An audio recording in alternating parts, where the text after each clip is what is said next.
根据美国媒体报道，时任乌国防部长的列兹尼科夫在9月3号接受采访时对外表示，乌克兰正在试图打击俄境内的纵深目标，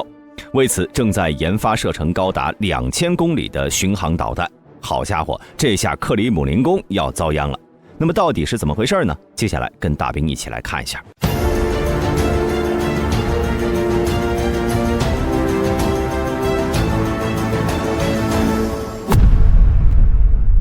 在列兹尼科夫披露这一消息的当天呢，瞬间便引起了各界的广泛关注。毕竟现今只有寥寥几个国家能够研发射程达2000公里的导弹。那么如果乌克兰新导弹的射程真的能达到这一指标，那就是进入到了一个新的俱乐部了。但是乌克兰真的有这个能力吗？大兵认为还是有的。首先，巡航导弹呢，主要是由弹体、推进系统、制导系统和战斗部组成。其中呢，推进系统和制导系统又是最难攻克的技术难题，而在这2个领域呢，乌克兰都是有着一定的技术和经验的。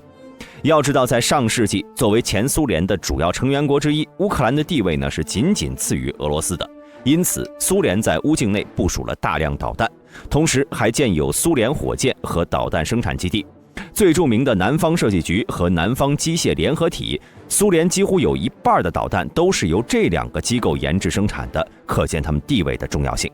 紧接着，在前苏联解体之后呢，乌克兰不仅继承了苏联的部分导弹技术，还继承了上面2个机构，使其有着十分雄厚的各类导弹研发和生产基础。比如说，当时苏联解体前正在研究新型的 KH-35反舰巡航导弹，解体之后呢，乌克兰便接受了其部分数据和技术文件。到了后来2010年，乌克兰射线设计局更是借此研发出了海王星反舰巡航导弹系统的初步设计方案，提交给了乌国防部。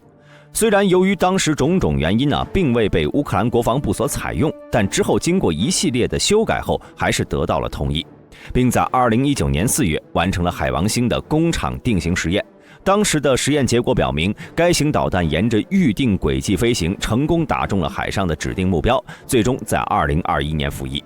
而在俄乌战争爆发之后呢，海王星的首次实战便是摧毁了俄海军的莫斯科号巡洋舰，证明了该导弹的性能。此外呢，除了海王星之外，自苏联解体后，乌克兰还一直试图研发类似美国战斧的巡航导弹，以此打击远在1600公里外的目标。为此，乌克兰南方设计局推出了风筝巡航导弹计划。该导弹的外形与苏联时期的 KH-55 系列巡航导弹是极为相似的。据报道，可以用于空中或者海上发射，具有卫星辅助惯性导航系统制导组件，并且能够配备多种弹头类型，包括了装载多种子弹药的弹头。只不过当时风筝的射程只有280公里。目前尚不清楚是否已经得到提升，但这依然能够证明。需要注意的是风筝的动力系统采用的是乌克兰马达西奇公司生产的 MS-400 涡扇发动机提供动力的。该发动机是在 KN-55 导弹所使用的 P-95 300发动机的基础上改造而来的。前者的射程呢是2500公里左右，也就是说 MS-400 发动机完全能够提供2000公里导弹的动力需求。再加上研究海王星和风筝2款巡航导弹的制导经验，再加上未来如果遇到难题，很可能会得到来自北约的技术支持，因此新导弹的技术前提已经具备了。唯一的问题是在于现今的乌克兰是否有着足够的资金来进行研发。此外，像风筝巡航导弹就是因为资金问题进度缓慢，而且呢，俄乌战争已经持续1年多了，乌克兰在此期间耗费了大量资金。不过联想到近期北约各国对乌克兰一系列的援助计划，资金问题应该不会太大。那么既然乌克兰拥有能力研制射程2000公里的导弹，未来诞生之后又能为乌克兰带来哪些改变呢？目前在远程打击能力方面，乌克兰立下射程最远的武器应该是图141自杀式无人机。作为上世纪80年代由苏联图波列夫设计局研发的一款中程高亚音速无人侦察机，俄乌战争爆发后呢，乌克兰便将立下现有的图141经过一系列手段改装成了自杀式无人机，有着高达1000公里的航程。虽然其精准性是不如现代武器，但能够进行远程奔袭，打击俄军后方的能力还是很重要的。同时呢，图141还可以低空、超低空突防和末端拉起俯冲撞击。在北约提供的航空电子设备的加持下，只要乌军无人机的航程足够，不要说飞到俄首都莫斯科，就算是一直飞到俄最东端的楚科奇半岛都能够做得到。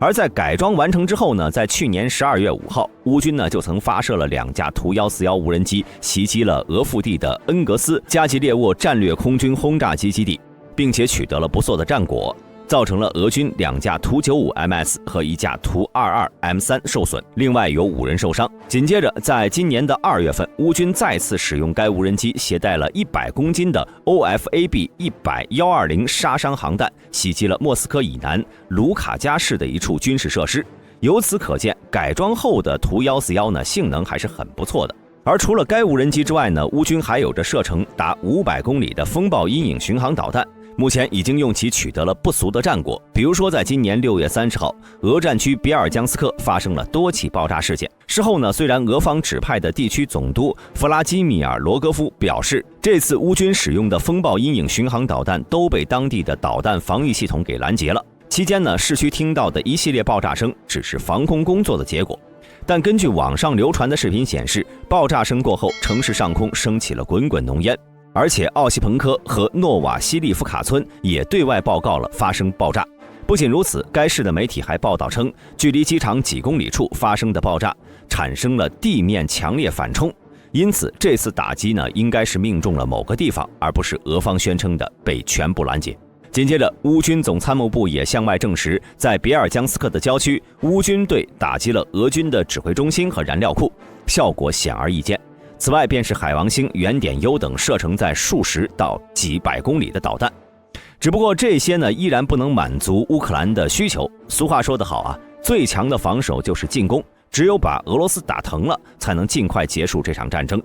因此，新导弹服役后，打击俄境内那些高价值目标就成为了首选。就比如说俄罗斯首都莫斯科。正所谓来而不往非礼也，这1年多来呢，俄军对于基辅的导弹打击令乌克兰蒙受了重大损失。既然你能打，那我也能打。新导弹诞生之后呢，可以轻松飞抵莫斯科，甚至克里姆林宫上空。联想到此前莫斯科的高层因为乌军无人机频繁到访莫斯科，还专门花费了3500万卢布，在中央临床医院附近地下新建了一个规格极高、占地甚广的大型防空洞。只不过建好之后总不能空着吧，这下总算是有用处了。此外呢，既然是为了打疼俄罗斯，那么俄境内那些生产军事装备的制造厂也是一个很好的打击目标。就比如说喀山飞机制造厂，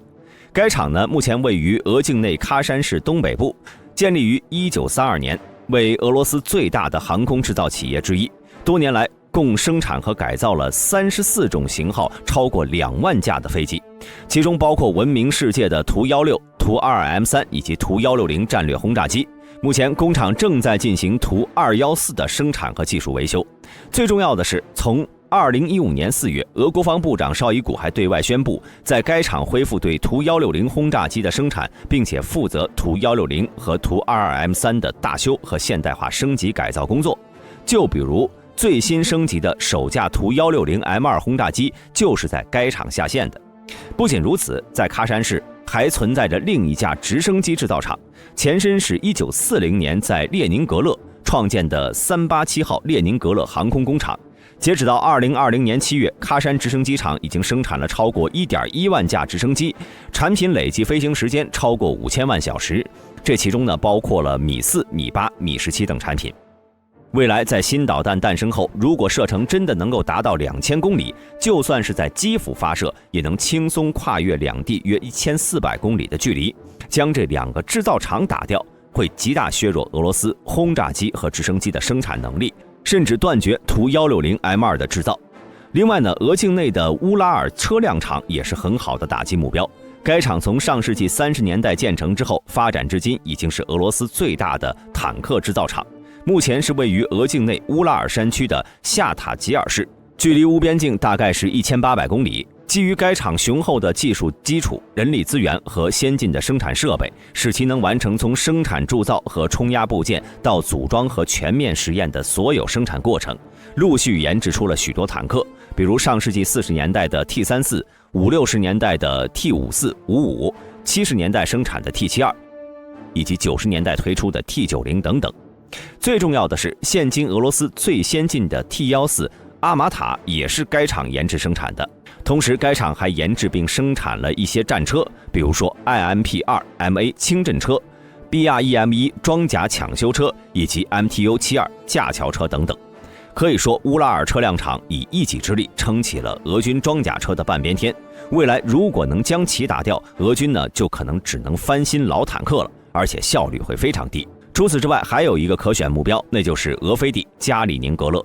从地理位置上看，该州毗邻众多北约成员国，南邻波兰，东部和东北部与立陶宛接壤，到华沙距离只有400公里，到柏林、哥本哈根的距离呢均在600公里左右。最重要的是，该地的巴尔提斯克港也是俄罗斯为数不多的不动港之一，再加上加里宁格勒还能扼守各国通向俄罗斯的海陆要道，对于俄罗斯有着极其重要的战略意义。因此呢，俄军在该地是部署了大量的战机和导弹部队。如果乌军使用新导弹打击该地，就能削弱波罗的海舰队对于波罗的海的话语权，增大俄罗斯在该区域的压力，进而减小正面战场的压力。当然了，这些都是大兵的推测，未来乌克兰具体怎么使用，还要看新导弹诞生之后的性能和当时的战场情况。那么，如果新导弹真的能打到2000公里，俄罗斯又该如何应对呢？首先，最直接的办法就是在有可能遭遇打击的地区部署大量的防空系统。只不过这个办法却存在许多问题。首先，由于这1年多来受到的一连串打击，俄军的防空导弹系统已经不够用了。去年，以色列商业卫星公司就曾透露，俄军正在把布置于叙利亚的 S-300拉回国内。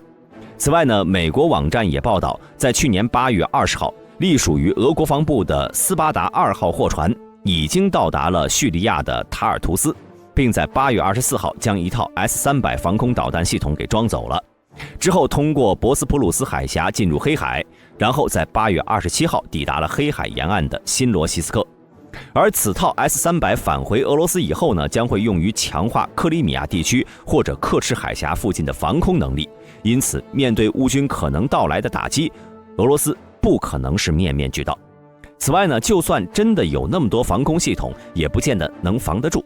俄军防空系统的水分，大家懂的都懂。要知道，这1年多的战斗中，那些有 S-300、S-400防守的地方，又不是没有被乌军的导弹打击过。就比如说，在风暴阴影到达后，乌军就曾数次打击俄控区比尔江斯克。而且就在前几天呢，乌军甚至公布了一段视频，展示了俄军 S-400防空系统被彻底摧毁的画面。就连系统本身都被摧毁了，更何况被保护的地区呢？而除了部署大量的防空系统以外，俄军另一个有效且直接的方法就是从根源解决问题。简单来说，就是在乌军新导弹诞生之前结束这场旷日持久的战争。但是这个难度甚至比上一个办法还大。要知道，现今的正面战场上，俄军早就从进攻方变成了防守方，在攻守易位后，主动权已经被乌军牢牢把握。近期呢，面对乌军的猛烈进攻，俄控区一直在缩小，谈何结束战争？当然，主动撤出乌境内也能结束，到时候乌军也就没有必要打击俄境内了。但是这肯定是俄罗斯无法接受的情况。总结来说，未来呢，乌军2000公里导弹一旦面世，接下来就该俄罗斯头疼了，如何防御可能到来的打击？那么大家认为乌克兰对于新导弹的研发还需要多长时间呢？欢迎在评论区内留言讨论。如果视频中有出错的地方，也欢迎各位指正。今天的视频到此结束，喜欢的朋友请点赞关注，我们下期再见。